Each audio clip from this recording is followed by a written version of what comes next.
but it's typically has older than orbits. The thing that there are so many obstacles in the enrollment in the courses. Yeah. Well, I'm like 32 members, 30 come with the rule, but only 10 can officially register. Yeah, That's all. only 30 developers. That's probably slightly different.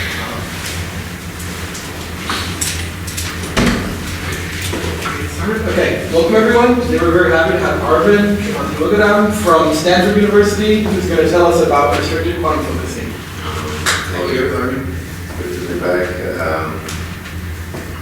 So, this is going to be a very Berkeley talk. It's heavily inspired by stuff that people here did, and therefore I don't know exactly who's in, some new faces here, so I have to assume limited background, but it doesn't mean that it's going to be very boring for some people. For a while.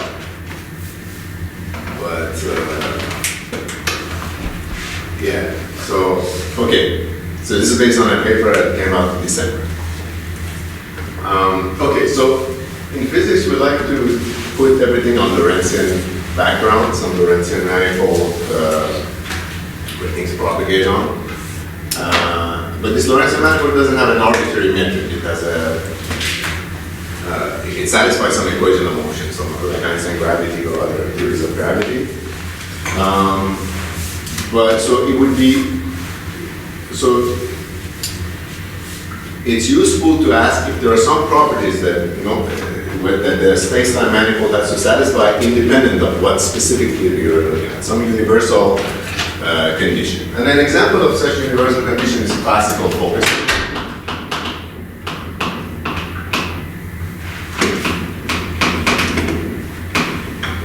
So the statement of classical focusing is if you have, in some neighborhood, you have some null congruence, which is parameterized by some affine parameter lambda, some vector a mu.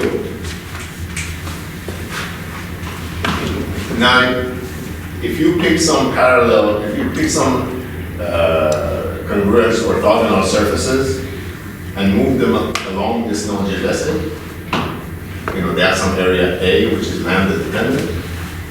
You can define a quantity called the classical expansion of the congruence, which is defined like so. In the limit where A becomes small. And the statement of classical focusing is this. So this is the theory. This is a condition that physically reasonable classical theories are expected to satisfy. Now, this simple statement is in the core of many fundamental theorems in general relativity. A famous example. So from this, a famous example is Penrose's singularity theorem.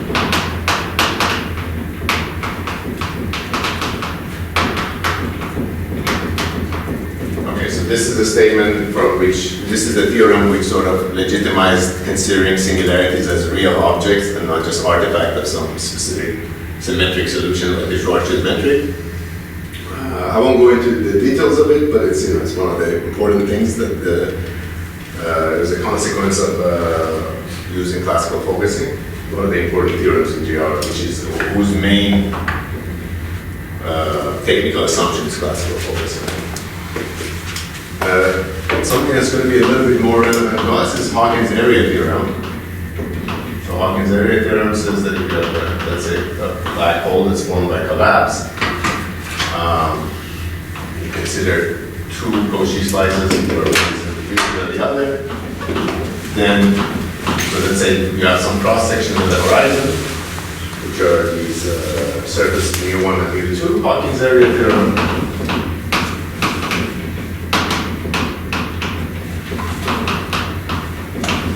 says that the area of mu2 is greater than or equal to the area of mu1.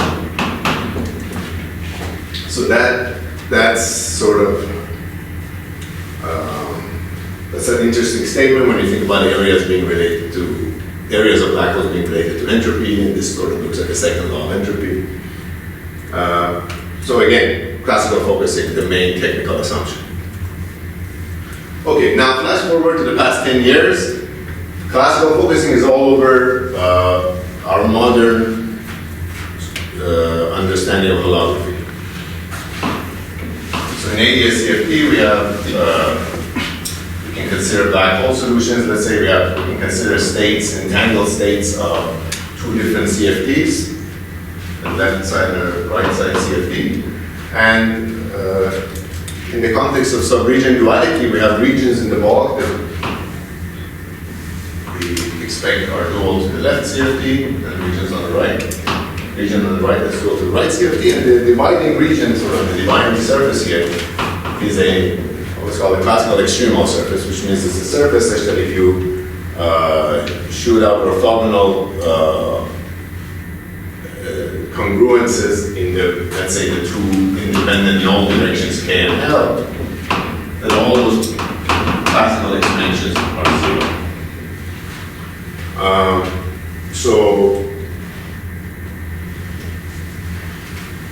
So for example, even the statement that the existence of a classical extremal surface like that. So this is the statement that, that a classical extremal surface, a certain classical extremal surface divides the bulk with the jurisdiction of the left and the right CFT in the bulk.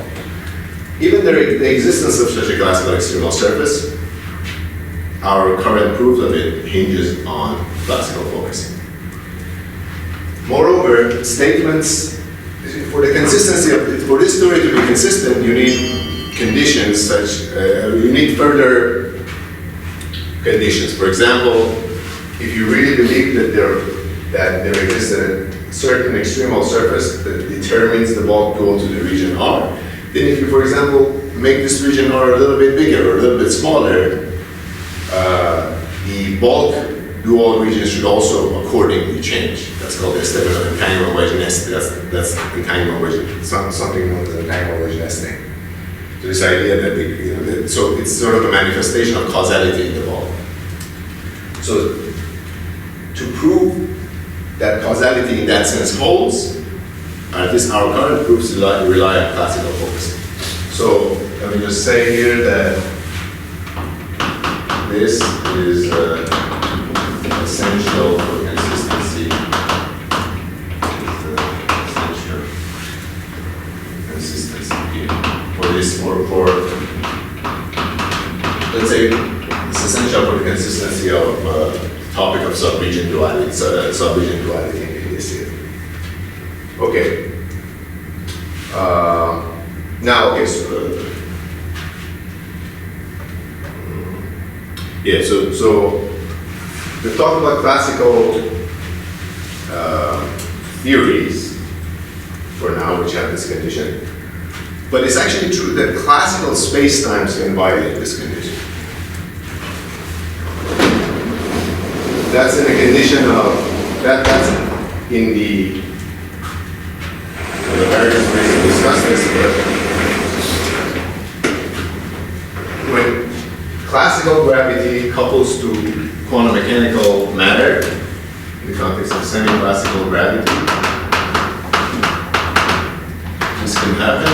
You're probably familiar with. So this is a setup where, okay, a simple case of this. Let's say you have some defining the theory of the partition function. I have many scalar fields, 1, 2, let's say some parameter C. Some action on my matter fields. And also have some gravitational action.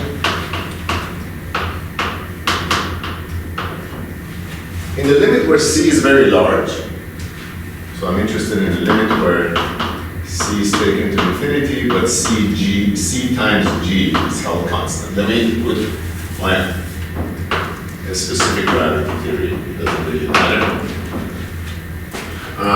So Einstein gravity, so G is Newton's constant. I'm going to send C to infinity, but keep CG constant.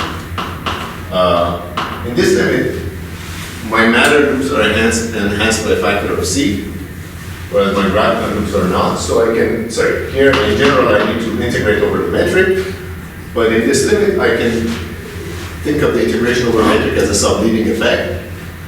So the leading order in C, I can just, so if I were to integrate over all these fields, now to leading order I can integrate over phi, but let G mu nu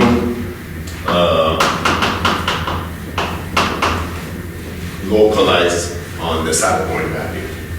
So that, for example, when I take the derivative with respect to G mu nu of log Z, set it equal to 0, then what you get, the derivative, the matter sector part of it will give me a stress energy tensor by the definition of the stress energy tensor.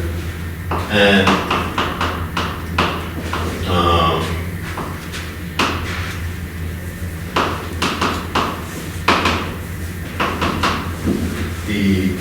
the part which I has localized on classical solution gives me some and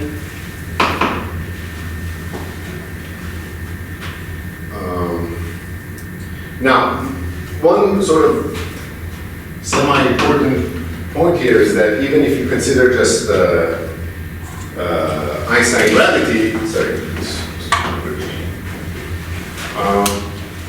corrections to Einstein gravity are generated in this theory quantum mechanically, which look like R plus C times G to various powers times the appropriate powers of the Riemann tensor.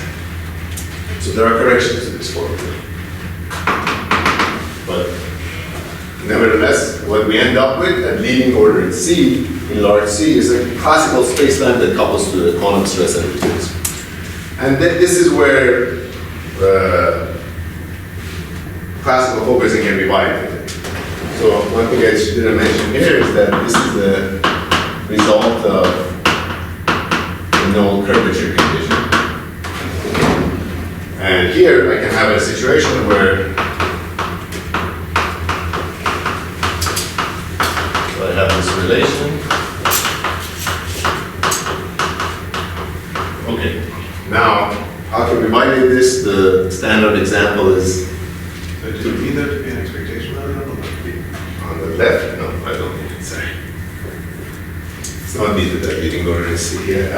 So, I don't know. You can consider the Casimir effect. Bring two parallel plates in almost Minkowski space, such that your value of fields are 0.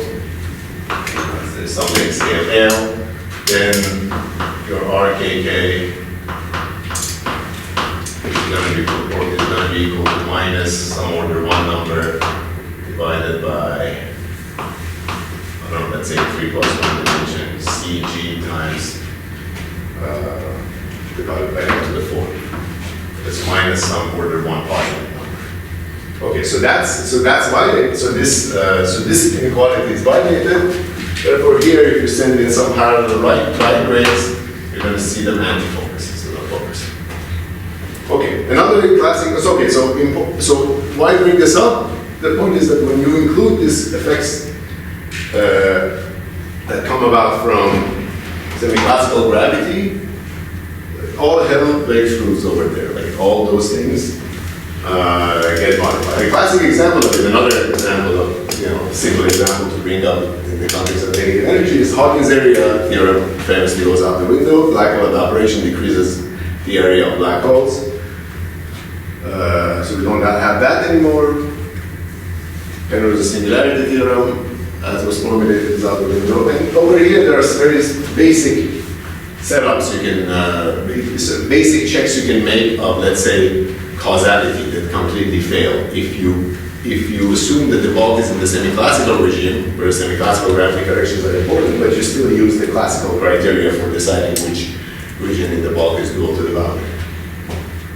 Okay, so this has led, this starts a theme of research that goes back all the way, I don't know when the first ideas along these lines were brought up, but maybe 70s at least, starting with Bekenstein, then going on to maybe some ideas by Tuft, Lenny Susskind, and then maybe later on Aaron Paul and Raphael, and that's where the Berkeley group got it. involved in this kind of ideas. Basically, how to save this mess. We don't. So the options. What are the options? Yeah, one option is this is just a complete accident of the classical limit. Quantum mechanical, semi-classical. Whenever we go to a case where quantum effects become important, we have to just give up the entire structure, or try to improve on the structure somehow so that things are saved without much change to the structure. Now, one thing to note here is that in all of these theorems, and in Penrose's singularity theorem, I discussed it in detail. What we're talking about isn't just some parallel lines, how some parallel null rays move around in the space-time. What we're really talking about is a surface. We address an entire surface and how areas of that surface, let's say, changes. So, for example, in Hawkins area theorem, we talk about these cross-sectional surfaces of the event horizon, or in Penrose's case, it's some flat surfaces, and here is some extremal surface. So maybe we should, instead of focusing on some null rays, focus it on some particular surface. In particular, focusing on some surface that bounds some region. So some Cauchy splitting surface, some surface that separates a Cauchy slice into two distinct regions. So a surface like this is shown as B. Now, another important insight is to think about the connection between areas and entropies that was motivated by Hawkins area theorem already, since area is behaving like an entropic quantity. And even over here, the detail that I didn't mention is that the entanglement entropy of the left side is proportional to the area of the extremal surface mirror. Okay, so let's take this connection between area and entropy seriously. So this takes us to introduce generalized entropy.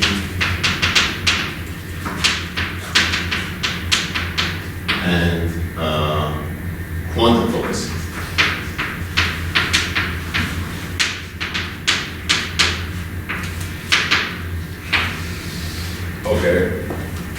Okay, so if we were to, so actually the route I'm going to take is more like a sort of inspired by maybe the way Toft and Lenin were thinking about this.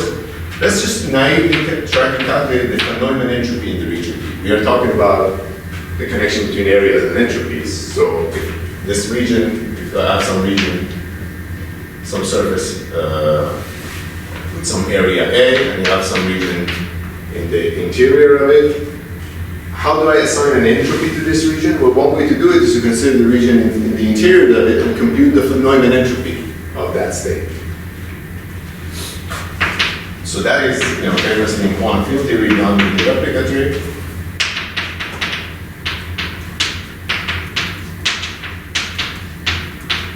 And replica trick is understood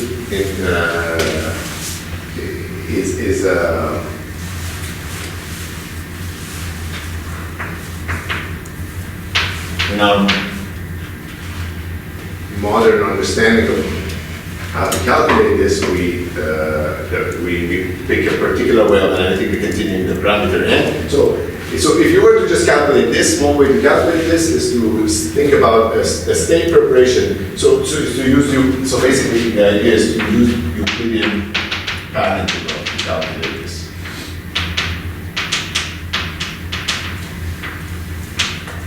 So traces of rho to the n can be computed as partition functions in some space-time where this region has been replicated n times. So it's the n-fold cover of this region where in the Euclidean direction I pick boundary conditions such that when I go around once I go to the next copy. I do that n times. And to calculate this I have to go to n near 1, so that is done by picking a conical excess or deficit that's proportional to epsilon.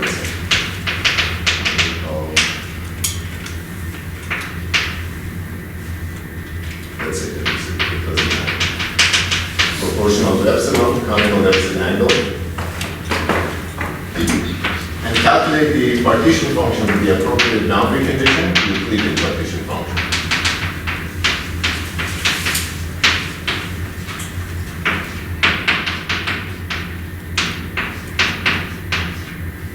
So that if I were to just calculate this in quantum field theory, I would stop here and I would calculate this on some manifold with the deficit, take the derivative with respect to epsilon. Sorry, it's supposed to be S. And take the limit of epsilon going to 0. But since I'm interested in gravity, I can simply add to this the gravitational term.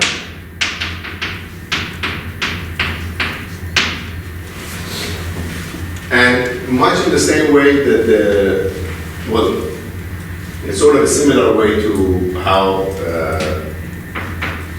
Beckinson and, Hawking and Gibbons connected Euclidean path integral to areas, adding this gravitational action here and taking this derivative, it produces an area term.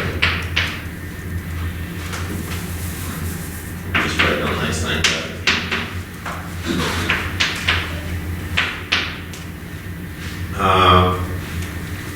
And as before, I have C number of matter fields, and these will produce curvature terms for me. And the way that these will show up at leading order in C, one way to write this down at leading order in C is to put a C outside, or CG plus, there are some leading, there are various terms here, plus C to the 0, whatever, which back, we're not going to go, we're just going to stay at leading order in C. So the point is that this is a expansion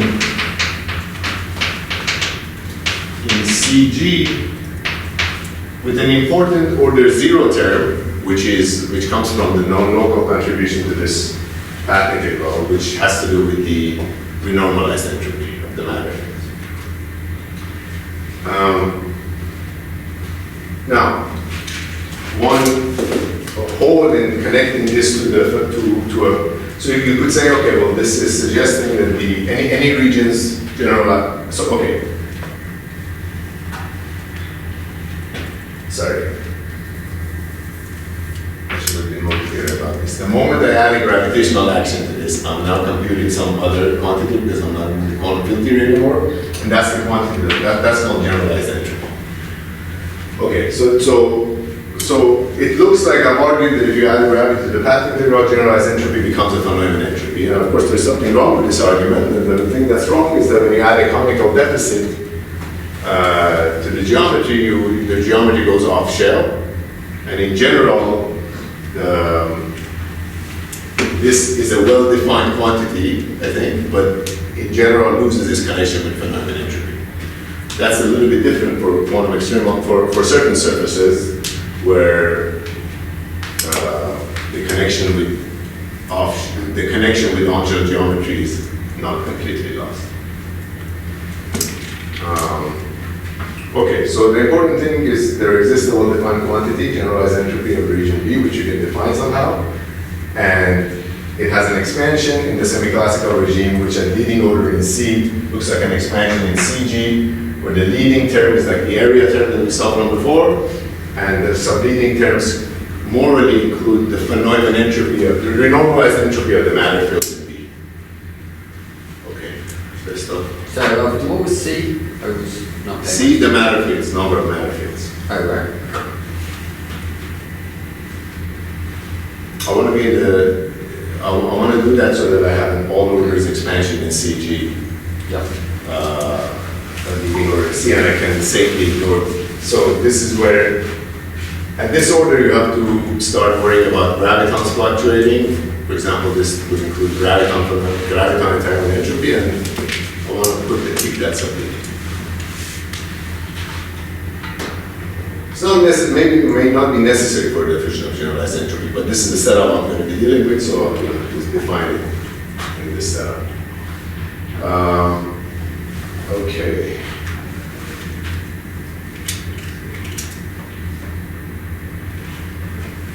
Okay, so now that we have sort of generalized area and generalized entropy, I can describe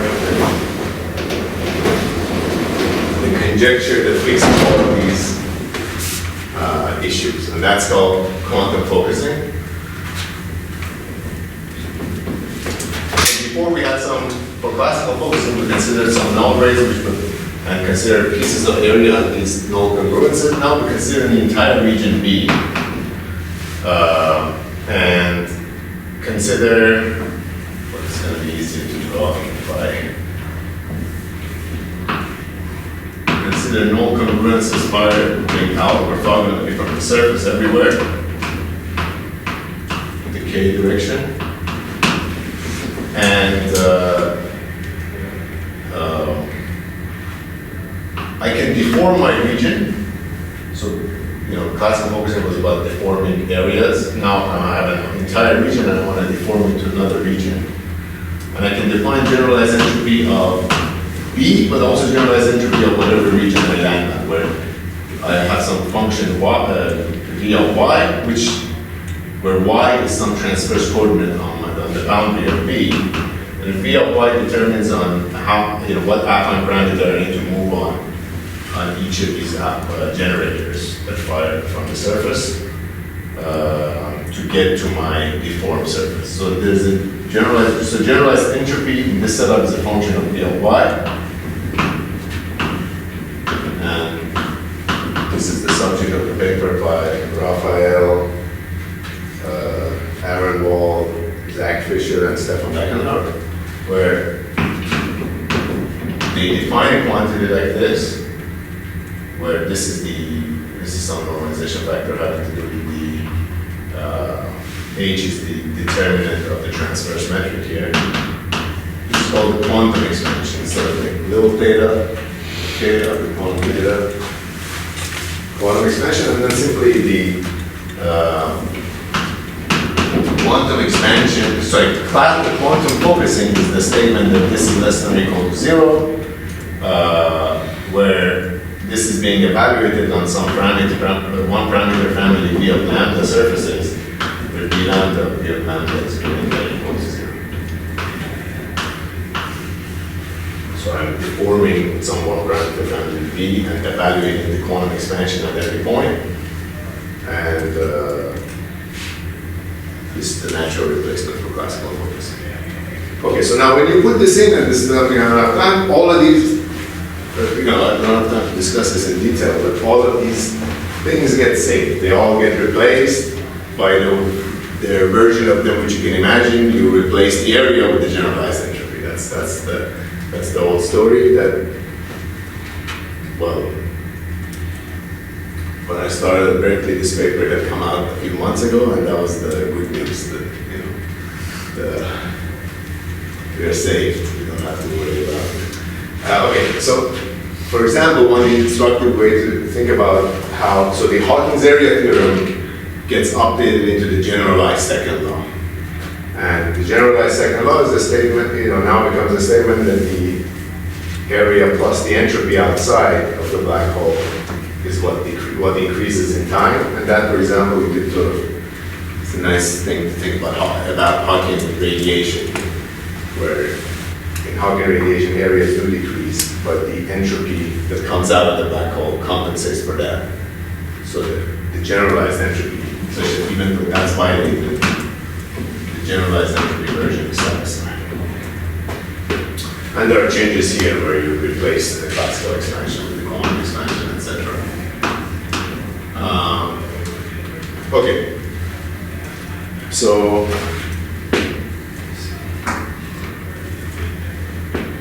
now despite this, so there's a lot that rests on the shoulders of the QFC, I would say.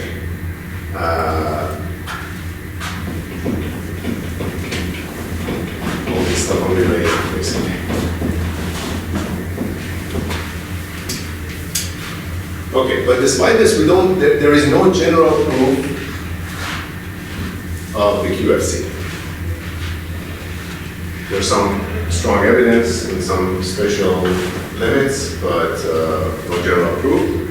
So the goal of my paper was to help this situation a little bit. So first, notice that, okay, so I do this in two parts. First, I'm going to define something called called restricted quantum focusing.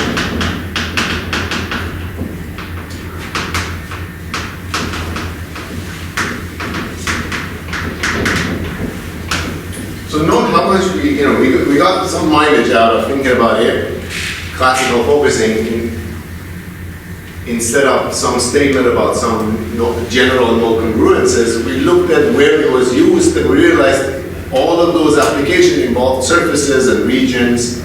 Therefore, maybe we should, instead of thinking about the most general statement that's true for all no congruences, think about surfaces that are Cauchy splitting, say. And that helps the move from all these statements, all the classical statements to the more corrected semi-classical versions. So here we're going to do something similar. If you go back to all the theorems where quantum focusing is used, or even for that matter, where classical focusing is used, we see that the main application of these theorems are on this form. They start by saying, okay, because of classical focusing or because of quantum focusing, if you have some region 1 on which the quantum expansion is negative everywhere, or less than or equal to 0, then as you evolve for some amount of affine direction to some second surface 2,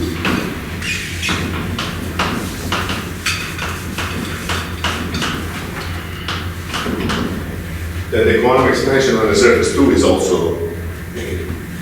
So you can imagine where that would come from. It would just come from integrating this expression with a choice of B lambda, where lambda equals 0 it's at 1, and lambda equals some parameter it's at 2. So this is the result of quantum focusing, and similarly for classical focusing. This is how all quantum focusing gets used in all of these statements. Now, I'm going to conjecture, I don't know if you should call it a conjecture, if there's some conjecture and you're making a weaker statement. I'm going to conjecture restricted quantum focusing, which is a statement weaker than this, from which this follows. So if restricted quantum focusing is true, and this is false, we're good, as far as all these applications are. We don't have an application of this where I would be concerned. If restricted QFC, maybe I should say what restricted QFC is, and then discuss a little bit. Restricted QFC says that if theta k of some region B at some point y on its boundary, so I have some region B and some vector field k, and I have some point y. Theta k, when theta k at point y is 0, then it follows that d lambda of theta k at the same point y is less than or equal to 0 for any choice of d lambda that's monotonically increasing. All d lambda such that this is true. Okay, so obviously this is weaker because this one doesn't have this condition. It is easy to see why this would follow from that. It's simply because if you start out, let's say with theta k at 1 being less than or equal to 0, and at some later point you were to violate this, at some point you need to go from theta k being 0 at a point in the transverse location to on the next point theta k being positive, and that would violate this. And on the left, for fixed y. For fixed y, yeah. At a given y, yeah, at any y. Okay, So it doesn't have to be true everywhere on the surface, yeah. Okay, so that's fixed y. And then the right statement is for all lambda. Any deformation of the surface, but evaluate it. So you, I'm asking whether after lambda equals 0 or you create. oh, sorry. Important distinction, lambda equals 0. But yeah, lambda equals 0.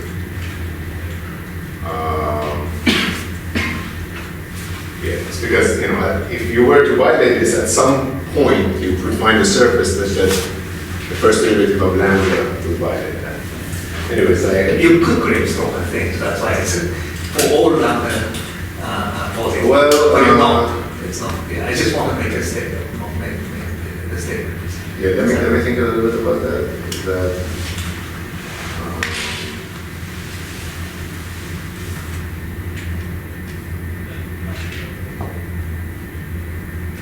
Well, It's stronger, I think, because n equals the main. It is stronger, Then you it's just stronger. use this. wouldn't it follow from this again? Because if at some point later, Could you repeat which statement you're Asnor is wondering, you know, there exists a slightly stronger statement than this, which is to let lambda not be evaluated at 0, let lambda be anything. So if at some point theta k is 0, anything positive or anything? anything possible. I think it's technique, at least It seems like it should be stronger, but. No, Yeah, it's stronger, but it's not really stronger once you assume, once you run through the same argument, right? If No, that's- I'm not using the quantum focusing theorem because Yeah, it's yeah. not allowed. I'm using only your box. And Yeah, yeah, yeah. Okay, the box as it is good enough to derive the bottom thing. Yeah, yeah, this is not. I think yes, Norris conjecture would be stronger than that, so it's also good enough to derive. Yeah, yeah, it would be, but I'm just trying to see, I'm trying to get a feel for how much stronger it is. It is stronger. Yeah, it's slightly. Yeah. We don't need it, but, Yeah. okay. Yeah, it's interesting to think about it, but I'm now in the business of logical minimalism. Let's find the minimum thing where this follows from. Okay, now I don't know if that's the minimum. I mean, the minimum thing would be to just assume it whenever the theorems are applied. Exactly. But this is some sort of semi-general thing you could say. Okay, so now this is yes. Does classical focusing follow from this? No, right? No. Classical focusing would not follow from restricted quantum focusing, but classical focusing, my claim is also that the classical focusing proper is also not needed in any of the classical GR theorems. What's needed is the weaker version. So yeah, so okay. I guess the philosophy was you don't want classical focusing to be an accident, and if only this Right, is true, then it if would be. that was your philosophy, then this would be inserted. And that's actually important. I feel like classical theorems, you have very good control with like the singularity theorem, maybe the time you need to evolve for before you. Yeah, but it's not important for the theorem at all. It's one of the things Yeah, you have to think about the derivation of the theorem, of the proof. It's completely unimportant that you can put a specific upper bound on the length of the geodesics. It plays no role, makes absolutely no difference if you replace that by any finite number. Yeah, that's true. If you're trying to, can't you use it to bound where the singularity is? You have to be a bit careful, but. No, you don't really know where it is anyway. All that you know is Is that? Yeah. at least one of these geodesics has to be incomplete, but that's not very useful no matter what.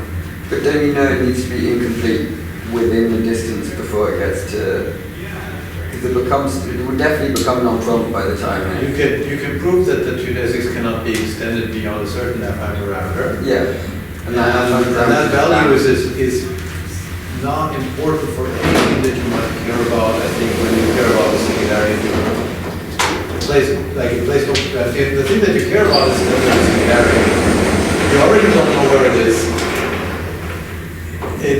I feel like I care about where the singularity is. Sorry, let me actually stop that. That doesn't even follow from quantum focusing, what you want. Because Yeah, it's not a I know, quantum-Braneworld I know. equation. I know. So it's irrelevant to this discussion, but it is true that there is technically something with saying with Braneworld's equation. You can say that, or you can pinpoint at what lambda. I mean, it sort of depends on the initial normalization of theta k, but given any normalization, there exists a parameter lambda at which, the singularity has to be reached before that. You could say it, I think. So you can only say that for one of the geodesics you start Yeah. from. You don't even know which one it is. Yeah. So it's, That's right, that's so right. that is a true fact, that there's something you can say that you're not saying in the quantum case, and that's just life, you know. Well, no, certainly, yeah, all of this you Actually, can. told not to care about it. I didn't know I did care about it, but at least want the option. It's not true at the quantum level, you don't have a right to care about it. If you want that option, that's actually interesting. If, you know, people have wondered about quantum Ricciardo's equation. Yeah. It seems very implausible because I don't know how you would write down something on the right-hand side of the lambda theta k, which would somehow have chunks of the off-diagonal terms repackaged into some theta k form. I have a hard time imagining it. Probably much more elementary question. You say that this one is enough to do all kind of practical application, to preserve practical, and then maybe depending on what you include and what not include. But one of the things I usually see is that if the theta is monotonically decreasing, and then if the theta is negative at some point, in finite affine time, you could hit the singularity and so on, right? But here, only your question is saying that it's essentially doesn't, if it's a negative, it doesn't go to positive, because of course you can show that, but it can approach to zero, and it's infinitesimally close to approach to zero, in such a way that the theta stays like becoming smaller and smaller and smaller and smaller theta, in such a way that it doesn't kind of. Okay. So that's probably. It's a little bit hard to, in principle, well, this is just saying that the theta can pass zero, but it can approach infinitesimally close to zero and stay there. Right? That's true. That's true. But it's a little bit hard to talk about something being small in this sense, though, because these parameters can be rescaled. And it's quantum, so you have a string scale and so on, maybe CG. That's true, though. Yeah. Yeah, but I guess my claim is that no theorem, no semiclassical theorem is sort of perturbed by this fact. Okay. But some statement become weaker. If it's a monotonically decreasing, if theta is already negative, then if it's a monotonically decreasing, you can bound. That's precisely what we were saying. No, you can't bound if you just know this, right? You can't really bound this. Ricciardo's equation is a special thing where you can solve the differential equation exactly. And the Ricciardo's equation is even better than just classical focusing. The bound means, for example, yeah. I should probably go a little bit. Okay, so this is really the main point, that this is a conjecture that could be, okay, so you know, but this is really only interesting if quantum focusing, it was more interesting if quantum focusing is, well, how to say it, a proof of that is interesting, I guess, nevertheless, kind of, but really in terms of the main idea here, beyond what I'm gonna do next, it would be kind of interesting if the minimal statement that's needed for these applications is also the only statement that's true. In other words, if there would be violations to quantum focusing, there are not violations to this. I will not be able to discuss that. That is sort of subject to future work. But the rest of the talk, I'm going to be proving this in one example of semiclassical gravity theory. And sort of in that proof, you sort of see why this other one wouldn't follow. So that's a little bit instructive. Okay, so I'm going to go a little bit quick. So I'm going to discuss some Braneworld, I don't know what to call it, Braneworld gravity models. These are models that have been discussed recently a lot in the context of these island prescription and so forth, but these are, this is basically for those who this means something to, is Rango syndrome models with holographic matter put on the brain. So let's start with standard ABS here. I'm going to describe the setting, the kind of theories in which I'm going to try to prove that.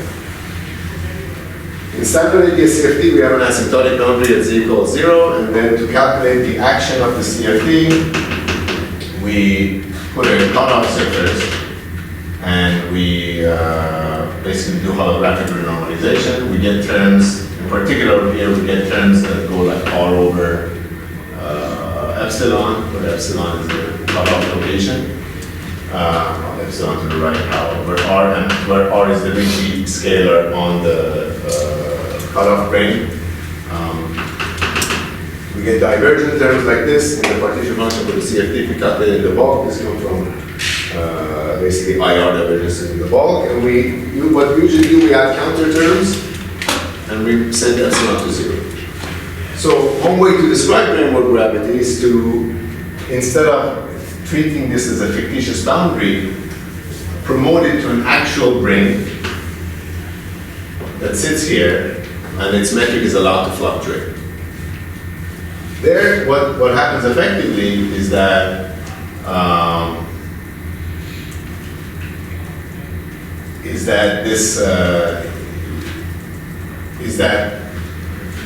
since by doing this, I'm basically putting a cutoff surface which I won't quite set to 0 at the end. That introduces a scale in my problem, which sort of the sort of Einstein gravity looking term from before that became irrelevant now remains. So I'm going to call this the semiclassical.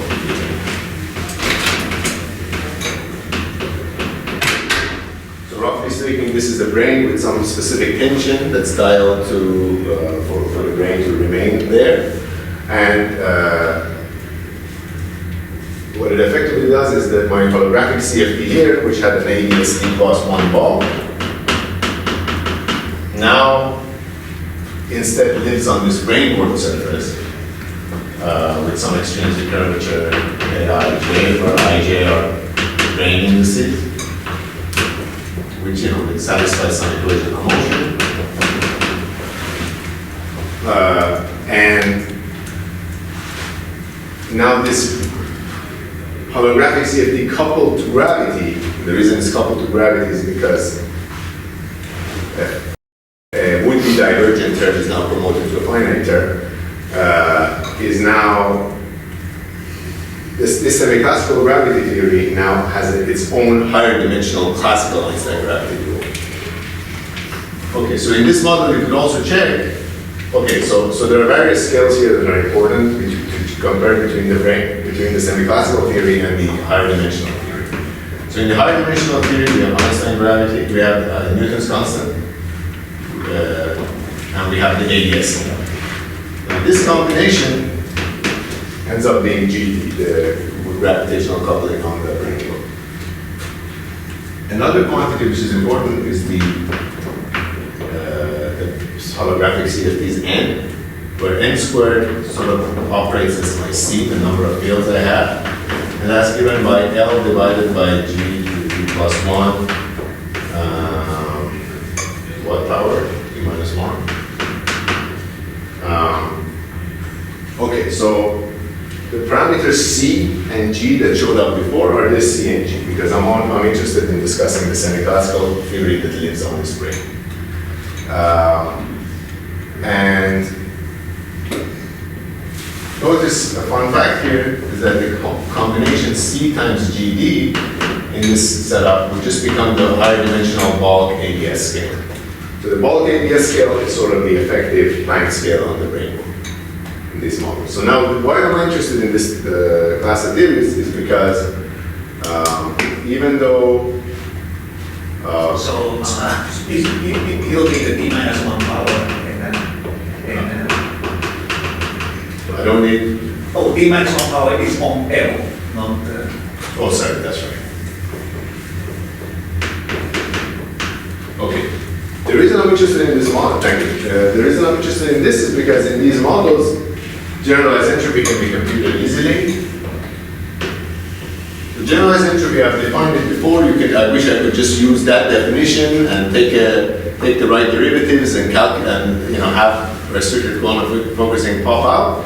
But as you saw before, generalized entropy involves some complicated partition function with some boundary condition, and it's difficult to calculate in general. In this Braneworld model, the advantage is some remnant of the HRT prescription survives, where I can calculate, if I have some region B on my Braneworld, I can calculate this generalized entropy given by the area of an appropriately chosen classical extremal surface divided by 4g d plus 1. So this is a claim that's been floating around in literature for a while, in particular in a paper that was useful to me by Rob Myers and some other people. Collaborate. They confirm this particular form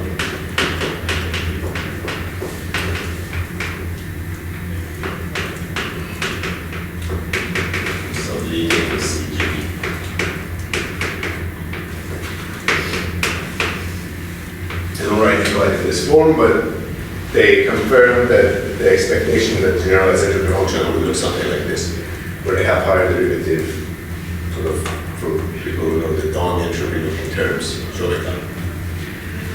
Now, the point is, this is a very useful setup because the restricted quantum focusing or quantum focusing is supposed to hold to all orders in the CG expansion. Now, that's a very ugly thing to try to calculate directly. Calculate some series of expansion to all of this in CG and check that some inequality holds. But in this higher dimensional model, what happens is that this single term, just the area of the extremal surface that hangs out in the ball, is enough to sort of resum this series. So all of this, ignoring the zero term, all of this is simply one term. So if you can calculate, if you can say something about how this guy changes as you move around the surface, you, in one go, said something about all orders in CG expansion. Now, I should say that this method of trying to prove inequalities is very much inspired by a holographic proof of the quantum non-energy condition, but by Stefan Wagenhauer and Jason Kohler. The major obstacle to try to deal with here is one, first of all, this fact that I just said, is that I am not interested in making an expansion. But for those who remember that paper, there was an expansion in Z, and there was all orders expansion. That would be like getting into this, getting into the weeds of this, and it would be hard to make an all order statement that I want. So I would be non-perturbative about that, about distance from the asymptotic boundary. But more importantly, the main source of inequality for them was something having to do with the causality of the boundary CFT, which we no longer have because the boundary theory lives on a Braneworld. So these are the two things to deal with, but it's very much inspired by that, by their attempt and their success in proving the cure. Okay, I'll be very quick. How much? Yeah, you can go a little bit over.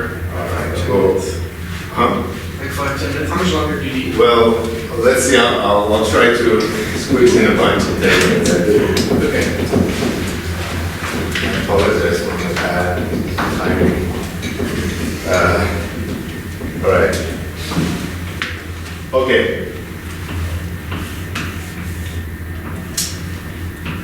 So, it's not surprising that since so you have some region B on the brain and some vector field K, vector field L, let's say.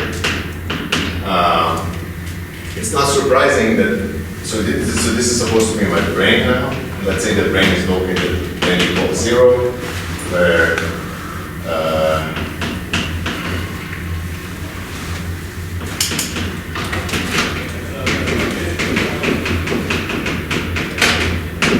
we have some metric expansion like that. And this is n equals 0 is the location of the brain. Okay, so generalized entropy of the region B is given by the area of this extremal surface that hangs out outside. So it's not surprising that I can find expressions for the quantum expansion in terms of geometric objects in this problem. And in particular, theta K, the expression for theta K is extremely simple. Theta K evaluated at this B is simply this quantity, where LP is something up to some numerical coefficient, C times G to the D of the brain, C and G are brain quantities, and K mu is the push. So on the brain, I have some region B with some vectors K and L. Forget about L now. K also has a, you can be pushed forward to the higher dimensional spacetime. That's what I'm calling K mu. And T mu is the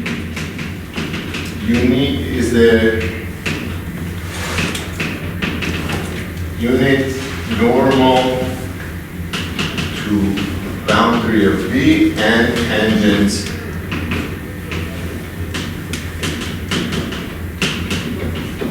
to X bar. So it's some vector field, not that vector. So a similar expression can be written for theta L, obviously. Okay, now we'll be very quick for the rest of this. So obviously to talk about restricted quantum focusing, we need another derivative. So we need to take this region and deform it a little bit. And when we do that, we have the deformation vector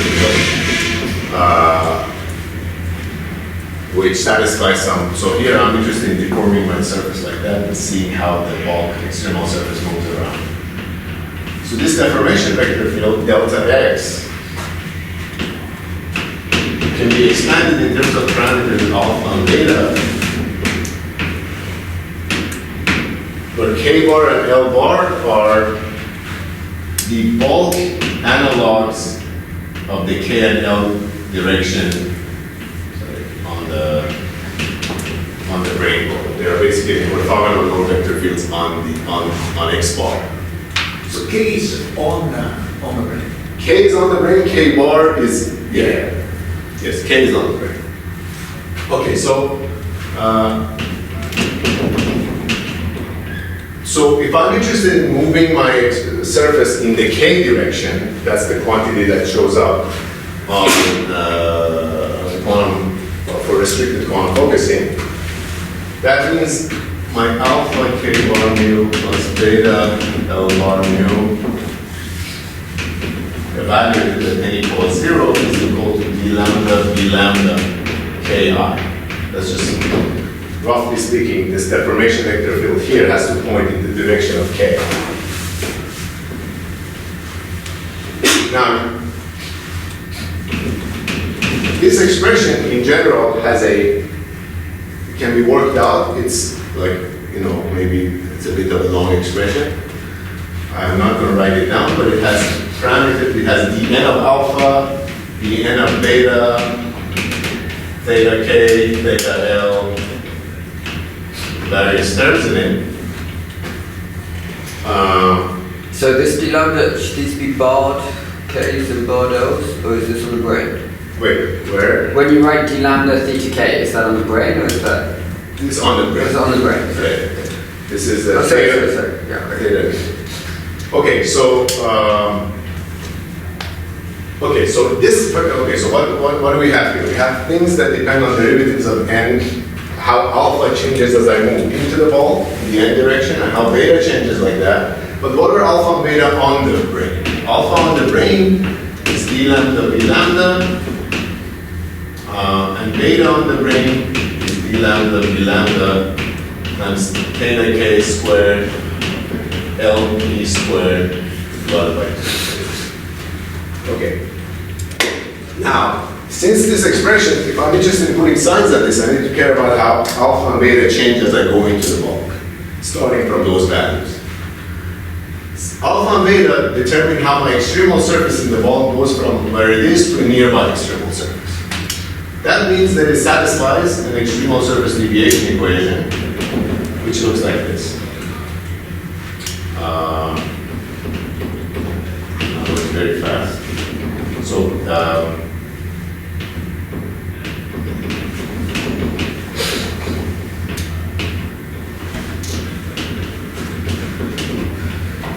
okay, so what is this? L plus, and so these two are hitting some functions, alpha and beta, functions of x bar, and they're giving 0. So L plus, what L plus is some operator that looks like this. This is a knob evaluated in the intrinsic geometry of x bar. Some vector field chi alpha, which is the twist, doesn't matter, plus some sort of scalar function, we just call it some scalar function f on x bar, So the important thing about this object, L plus and L minus, they both sort of look like this. The important thing about this object is that it's an elliptic function. It's an elliptic differential operator with a certain sign in this term. And also importantly, the off-diagonal terms here has to do with classical focusing in the bulk, evaluated on the extremal surface. So in that sense, they're restricted classical focusing in the bulk. Sorry, I should say. And because we're assuming the bulk is Einstein, classical Einstein gravity, classical focusing restricted classical focusing in the bulk simply says that these guys have a certain sign. Okay, now I need to cut down a little bit on the material here, but it turns out an interesting property of this differential equation. So this differential equation has been written down in many places, but the place where I found it very useful was a paper by Neda, Engelhardt, and Sebastian Rossetti. And this object has appeared in various theorems in GR. There are multiple ways to present what I'm about to say, but I choose a relative shortcut. It turns out this operator has an eigenvalue which is smaller than the real part, which has a real eigenvalue which is smaller than the real part of all of its other eigenvalues. It's called the principal eigenvalue lambda zero. This is, you can dig down literature in GR, this has been done. Maybe not technically for this operator, but for a very, very similar operator. So it's not really, in that sense, not really a new result. Now, if lambda zero is greater than zero, then the following holds. The alpha and beta at n equals 0 are positive, then alpha and beta on the rest of the surface are positive. Sorry, all of these are greater than equal. So if the principal eigenvalue of this operator is positive, this follows. Now, the statement that lambda 0 is greater than 0 is a technical assumption of my work. I will call it a technical assumption, but I feel very confident that it's true. One way to see that is in the case where, so you can think of the Braneworld setup as a small perturbation from the case where my Braneworld, my extremal surface anchors to the asymptotic boundary. In the case where extremal surface anchors to the asymptotic boundary, this is provable, that lambda 0 is positive. Now, this setup, as far as the extremal surface is concerned, is a small perturbation to that setup. So I would imagine that when you do that, lambda 0 of, let's say, the z equals 0 surface gets a correction which is of order, let's say, the length scale of perturbations on the brane divided by the, or time scale of the brane divided by length scale of perturbation on the brane. I would imagine something like that to be my actual lambda 0. So if this is positive, a perturbative correction is not going to change that. But I will keep it as a technical assumption. Now, there's a different way I presented this in the paper, which doesn't use the principal eigenvalue, but this is the shortcut that shows in this situation. But even that includes there exists a technical assumption here. That's all I wanted to say. Okay, so now now I'm going to finish soon. So why is that helpful? So let's see. So didn't we take the limit where LP over L went to 0? I thought you were keeping C times G finite in particular. LP is C times G. Oh, sorry. Yeah, that's a bad name for LP probably. Yeah. It's LP is C times LP to the D minus to C times G. Yeah, you should call it L string. Huh? Yeah. L string is the right name. Maybe, but it's an induced gravity. It doesn't have strings. We normalize. Okay, whatever it is, it's. This is a typical string. It's a scale by number. But it's Alpha prime has nothing to do with this. You can dial that. No, you can make this bigger than L string, no? Can't you make this arbitrarily larger than? Like you can have L set. These are quantum generated high curvature terms. Yeah. But they don't have to be the high curvature terms going But that's classical. typical things. I think we should let Arvin finish. Yes. We are really out of time. Yeah, so let me just go quickly. Now it's clear what happens. It turns out this very complicated expression that depends on dn alpha and dn beta becomes very simple when you set theta k equal to 0. Theta k is equal to 0, d lambda of theta k is simply minus dn of beta divided by LP evaluated on the boundary of P at n equals 0. So now it's clear that if beta, when theta k is equal to 0, my beta is equal to 0. And furthermore, I have the condition that if alpha and beta start at non-negative, they remain non-negative. So that means beta starting from 0 can only go up. So dn of beta is positive. Therefore, this is the strength. I lost track of what you know about alpha. Alpha and beta are those values always. Yeah, I know. You've established it.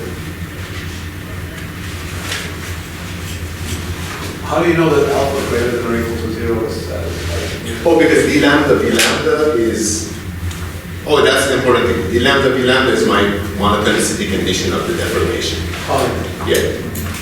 So alpha and beta greater than or equal to 0 always, but in particular when beta is equal to 0, when theta k is equal to 0, two things happen. First, beta equals 0, now because of it combined with this implies that dn of beta is greater than 0, greater than or equal to 0.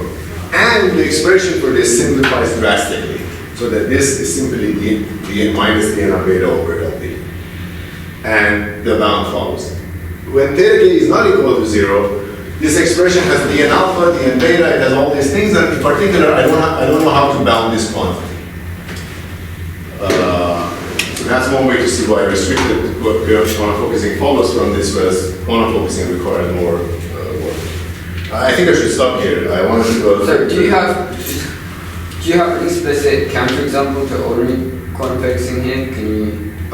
In this setup, I haven't constructed it because these arguments are general, whereas if you want a specific example, you have to come up with a solution. But I did bring up to Raphael a counterexample of quantum focusing before the talk, which I don't think it has some. It relies on some stuff that would have made it difficult to bring up in the talk. Yeah, I think you told me a counterexample before, but this one you don't have an explicit. In this setup, in the classical. Okay, I think I should stop here and then we will go.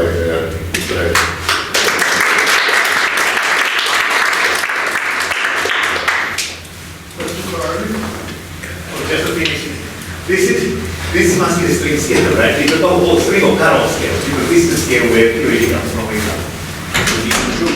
You need to have a unit.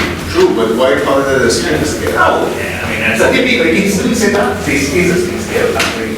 But in this setup, it's more general, so it's just a Carol scale. Why in typical setup, why would you call it a string scale? String scale as a gravity scale is different, and different starting from lower species. So this C is huge in the radius that are eventually equal to large KK. People just keep using this to separate the gravity. This is very standard. Like Moghaddam is also yes. But isn't it a logical possibility that LS? Oh, I see. Yeah, precisely by making C large. Yes, that's. I was going to say LS and LG and then LP are the same, but I guess that means small. It's smaller low energy. Yes. So let's call it always in this way. Okay. But here you higher can say curvature that. scale. It's higher curvature scale, which Yeah, gets rid Carol of scale. scale. Yeah, but it's a typical thing.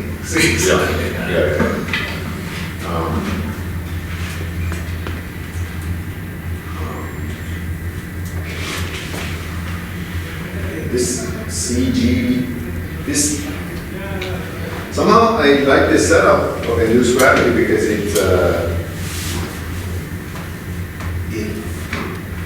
puts our big trouble, which is graviton entanglements, are leading.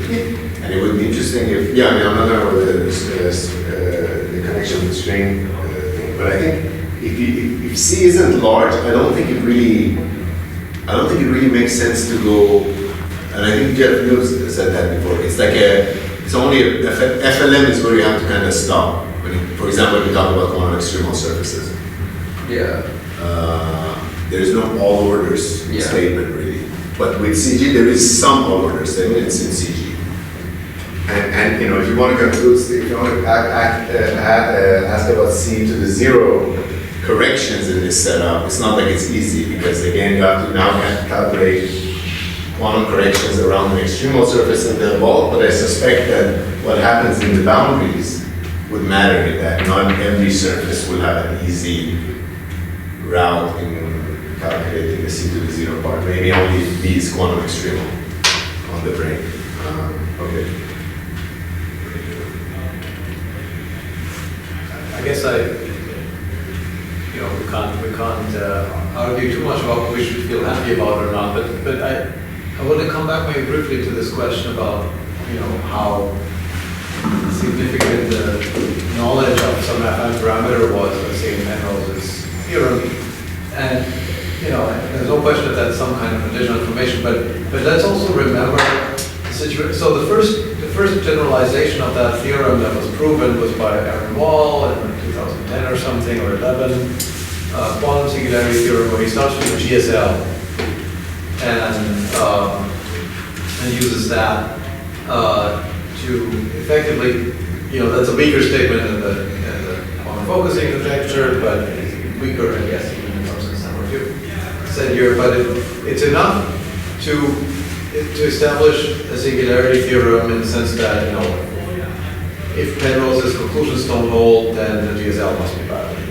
Now, why would you care? So I think that's a really big deal, right? Because before that, the singularity theorems, you could say, and a lot of people did say, that because the null energy condition, all the energy conditions that they rely on are not true, that we don't even know that there's a singularity deep inside a black hole, that we don't even know that there's a Big Bang if we extrapolate, standard cosmological rules backwards, and Wall's result put all of those things again on a fairly firm footing. So that was a really big, to me that was actually a huge deal. Because I really didn't know what to answer somebody who said, well, how do you even know that there's some stuff in there, right? If the null energy condition can break down, you just sort of extrapolate this to some strong curvature regime, maybe it breaks down so completely that you bounce around and all sorts of funny stuff.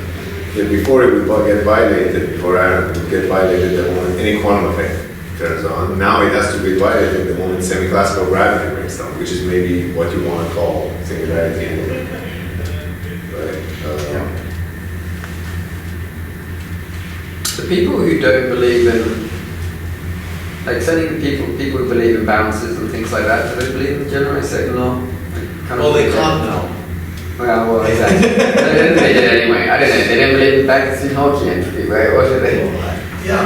So, but I think there's still that connection wasn't there, and I think it was. Yeah, I agree. You could, a not totally stupid person could insist that we have no idea whether that was a Big Bang singularity or a singularity inside a black hole.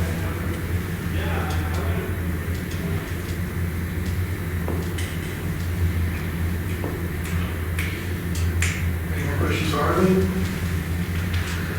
Again?